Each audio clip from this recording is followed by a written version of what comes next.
Pak Agus sebagai dubes Indonesia di Saudi ini sangat paham dengan dunia intelijen. Itu dulu yang pertama saya mau katakan ya. Pak Agus ini sangat paham dengan dunia intelijen. Itu pertama. Yang kedua, pernyataan-pernyataan Pak Agus tadi itu kalau orang awam menonton dan menyaksikan, maka ini kesannya Pak Agus ini justru mensyukuri ada musibah terhadap warga Indonesia yang ada di wilayah kerjanya. Ini bukan persepsi ya. Yang ketiga itu, dari mana kita tahu bahwa pihak kerajaan Saudi mengkhawatirkan keselamatan Habib Rizik orang per orang? Yang pertama, sumber informasinya. Ketika Habib Rizik mengklarifikasi ya ke kantor mabahisnya Saudi. Itu yang pertama.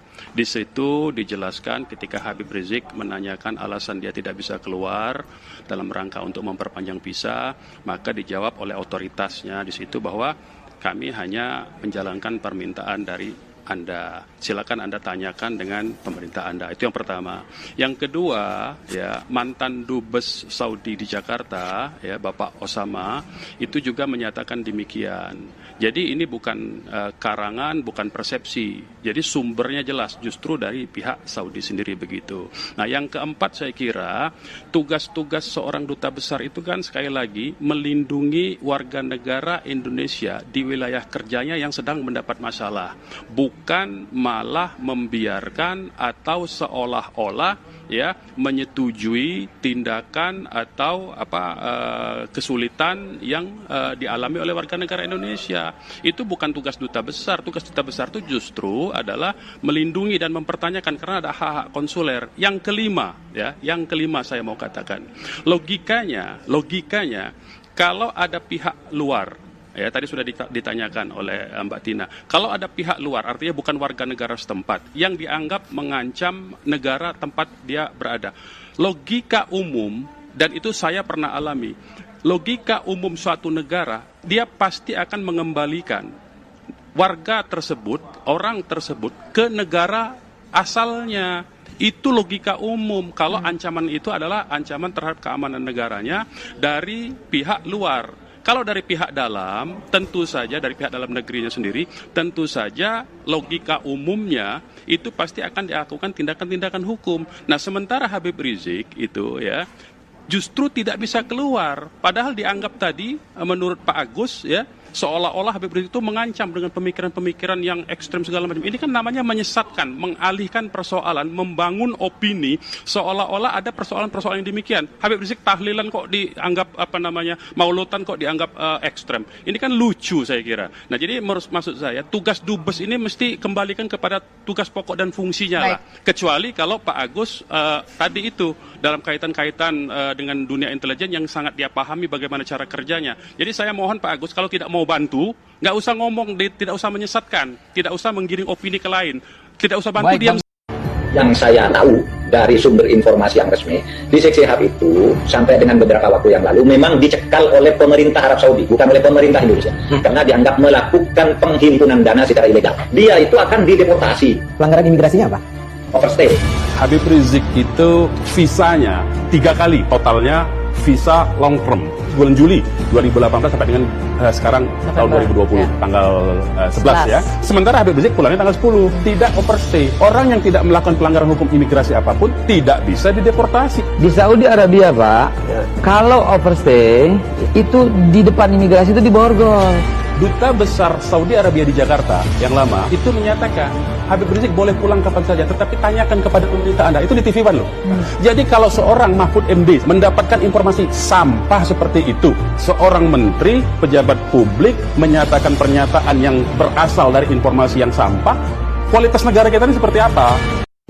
Bukan sekedar isu kebatalan itu ya, tetapi memang ada upaya-upaya. Justru yang ini yang kita terus pertanyakan. Pada satu sisi dari penyelenggara negara menyatakan tidak ada upaya pencegahan, tetapi sampai dengan 2 hari yang lalu itu masih ada upaya dari pihak-pihak gelap, saya katakan begitu ya, ada operasi-operasi gelap untuk membatalkan tiket dengan mengatasnamakan dan menggunakan akun palsu dari Habib Rizik. Jadi kita bisa lihat ya, sampai hari ini terakhir ini, bahkan ketika Habib Rizik sudah clear semua persoalannya di Saudi Arabia, tetap ada upaya-upaya dari pihak-pihak yang gelap yang menurut saya permainannya canggih. Misalnya dia membuat email kemudian mengirimkan kepada pihak travel, itu kan artinya sudah terencana sekali ya. Ya, dia tahu alamat emailnya travel ya, dia tahu nama-nama